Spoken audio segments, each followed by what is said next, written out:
kita berdoa terlebih dahulu agar ilmu yang kita peroleh itu selalu bermanfaat dan berkah barokah. Silakan untuk ketua kelasnya pimpin doa. Baik teman-teman semua, sebelum kita mulai pembelajaran seperti ini, mari kita berdoa menurut agama dari kepercayaan masing-masing. Berdoa mulai. Berdoa selesai. Amin ya rabbal alamin. Baik anak-anak, ibu mau tanya kehadiran dulu nih. Apakah hari ini murid-murid ibu hadir semua? Hadir semua, Bu. Oke, keren banget hadir semua. Berarti sudah siap ya untuk mengikuti kegiatan belajar kita hari ini? Siap. Oke, sebelum itu ibu mau tanya nih. Minggu lalu kita sudah belajar tentang akuntansi perusahaan dagang. Perusahaan jasa. Siapa yang masih ingat apa sih akuntansi perusahaan jasa itu? Oke, silakan Diva. Perusahaan yang kegiatannya hanya memberikan layanan bukan menjual barang, Bu. Dan juga perusahaan yang tidak memiliki persediaan barang dagang, Bu. Oke, benar banget. Beri aplaus dulu dong untuk Diva dan Diva. Jadi benar ya anak-anak bahwa perusahaan jasa itu hanya mencatat transaksi yang berasal dari layanan kepada pelanggan, bukan barang. Nah, tapi coba anak-anak bisa dibayangkan gimana kalau dalam suatu perusahaan itu tidak hanya ada yang namanya melayani pelanggan saja, tapi juga menyediakan atau menjual barang. Apakah nanti pencatatan transaksinya itu bakal sama dengan perusahaan jasa? Beda, Bu. Soalnya barang dagang atau apapun persediaannya pasti, Bu. Iya, benar banget. Dari jawaban anak-anak, berarti anak itu sudah paham, mulai memahami pencatatan yang ada di perusahaan jasa dan barang. Kalau jasa itu bisa mencatat berasal dari pendapatan pelayanan dari setiap pelanggan. Kalau perusahaan jasa dagang itu berkaitan dengan pembelian, penjualan dan persediaan barang dagang. Kemudian untuk itu pada pagi hari ini kita akan belajar tentang konsep dasar akuntansi perusahaan dagang. Kemudian ibu juga di sini akan menggunakan model pembelajaran project based learning yang dimana nanti setelah ibu menjelaskan materi terkait konsep dasar akuntansi perusahaan dagang, anak-anak itu nanti ibu berikan sebuah project untuk mengelompokkan atau mengklasifikasikan transaksi ke dalam akun-akun yang ada di perusahaan dagang. Apakah paham anak-anak? Paham. Oke, jika sudah paham, kita langsung saja masuk ke pembahasan materinya ya. Ayo.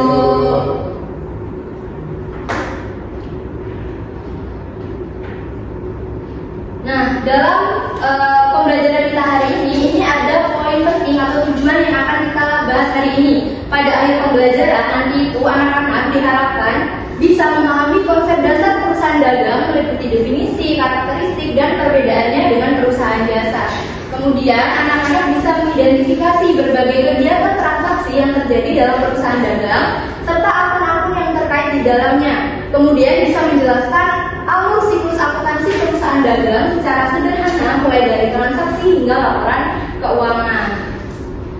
Di sini ada definisi dari perusahaan dagang. Menurut Sumo Hadiwijojo, tahun 2017 perusahaan dagang atau trading company adalah perusahaan yang membeli barang dagang berwujud dari pemasok dan menjualnya langsung kepada konsumen tanpa melakukan pengolahan lebih lanjut untuk mengubah sifat produk tersebut.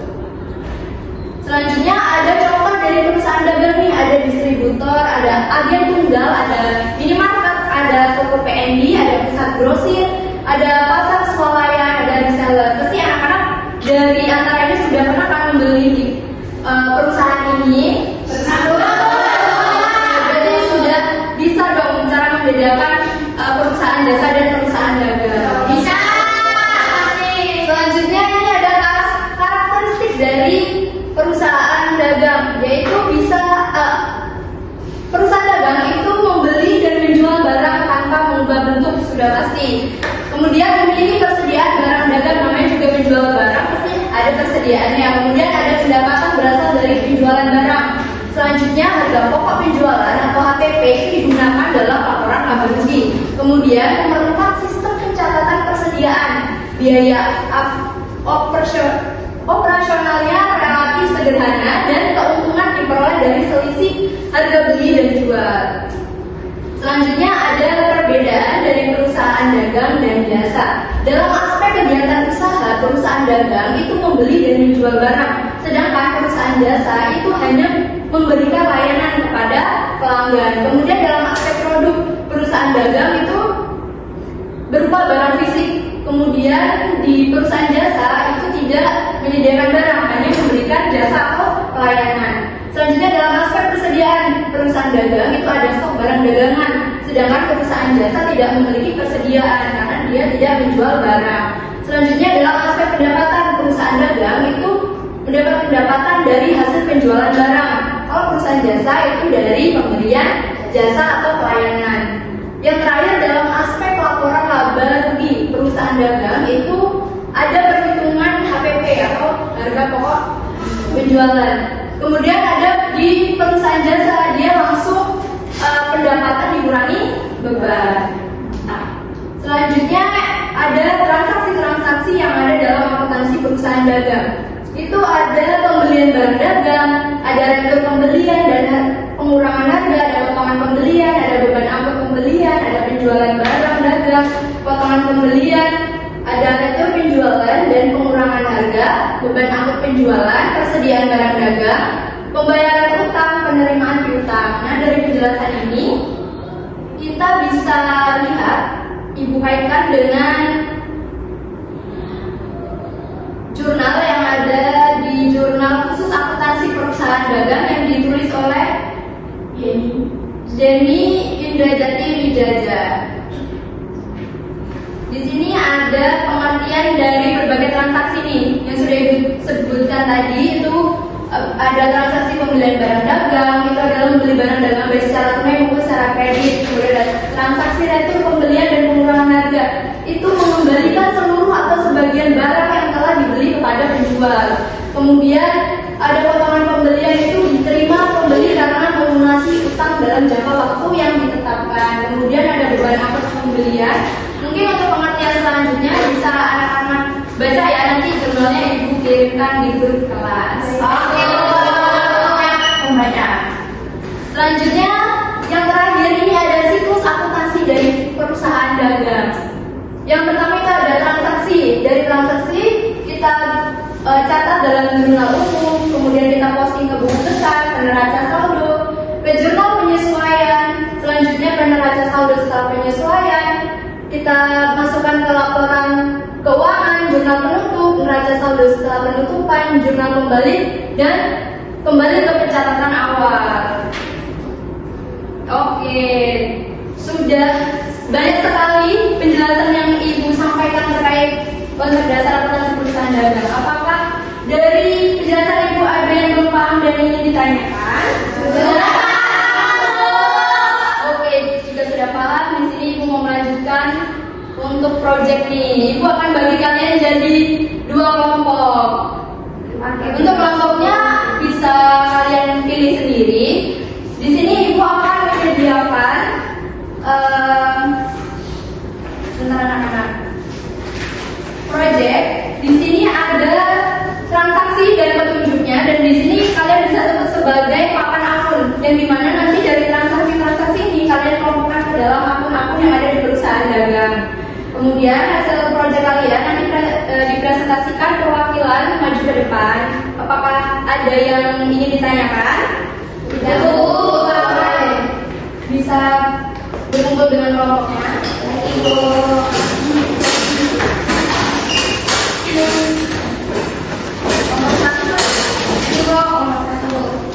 Jadi untuk petunjuk dan transaksinya, dan ini untuk papan akunnya ya, bisa ditempel ya.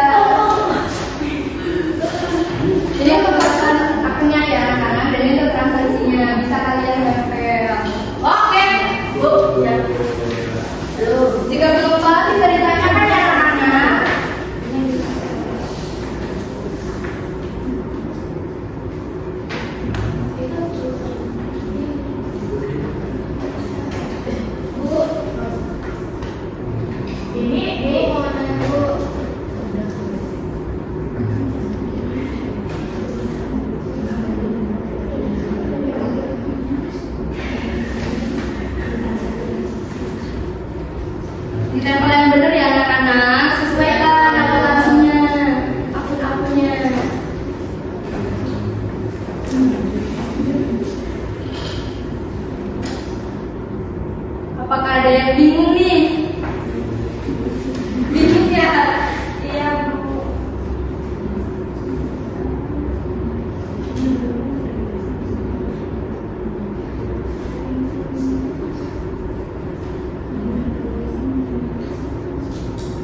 saya buka. Assalamualaikum warahmatullahi wabarakatuh. Waalaikumsalam. Waalaikumsalam warahmatullahi wabarakatuh. Nah,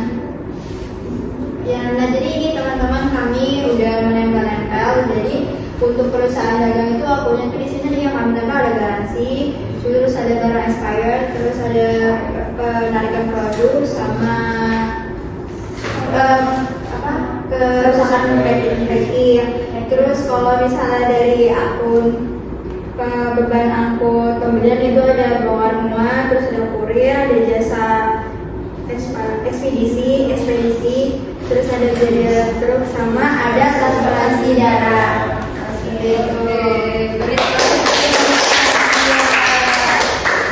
Iya, terima kasih. Selanjutnya untuk perwakilan dari kelompok 1.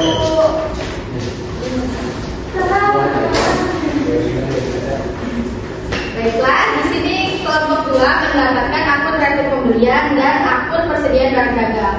Dalam transaksi rekening pembelian itu biasanya terjadi karena salah kirim, barang rusak atau cacat, harga tidak sesuai ukuran, kadaluarsa dan pengiriman lambat. Sedangkan untuk di transaksi persediaan barang dagang itu biasanya karena ada penyesuaian stok, opname stok awal, penambahan stok, barang luar dan barang hilang. Baiklah, sekian presentasi dari kelompok 2. Terima kasih teman-teman. Kelompok 1. Terima kasih untuk kelompok 1. Keren banget. Iya, sebentar ya. Oke, dari hasil diskusi yang disampaikan oleh setiap kelompok sudah bagus. Setiap kelompok sudah bisa mengklasifikasikan atau mengelompokkan transaksi ke dalam akun-akun yang ada di perusahaan dagang. Oh iya, tadi Baby bilangnya lulus ya? Iya, kita aktif dulu deh.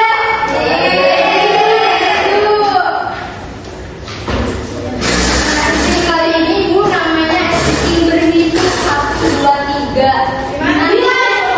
Berhitungnya mulai dari tangan kanan, kemudian tangan kiri, kaki kanan, kaki kiri dihitung 1, 2, 3, 4 secara cepat.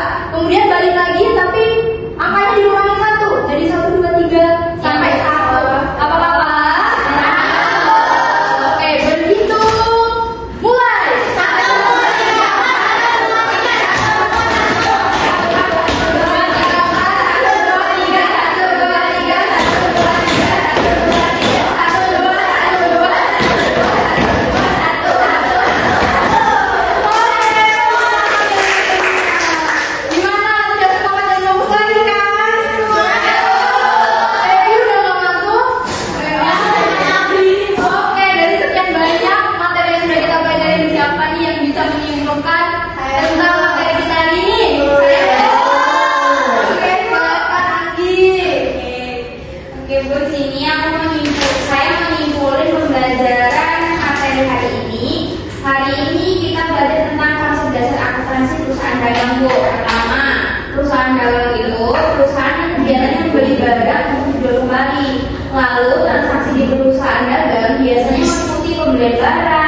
penjualan barang, rekrut, potongan, dan biaya angkut.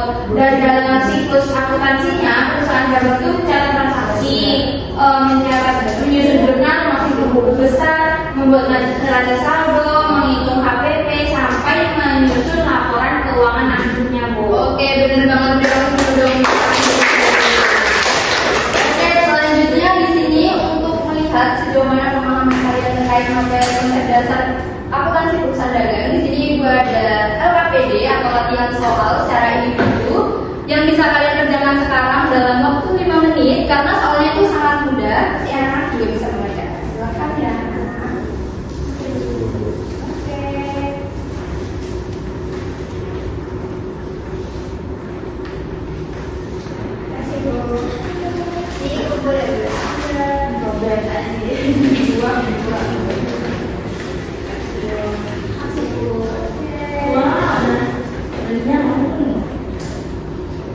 Jelaskan tentang perbedaan pokok perusahaan jasa dan perusahaan dagang. 1 menit lagi anak-anak. Benar, Bu. Apakah sudah selesai? Udah, Bu. Udah, Bu. Udah, Bu.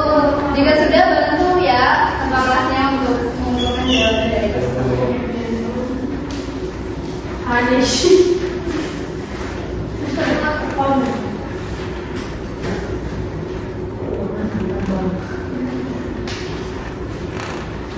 Udah belum Feby?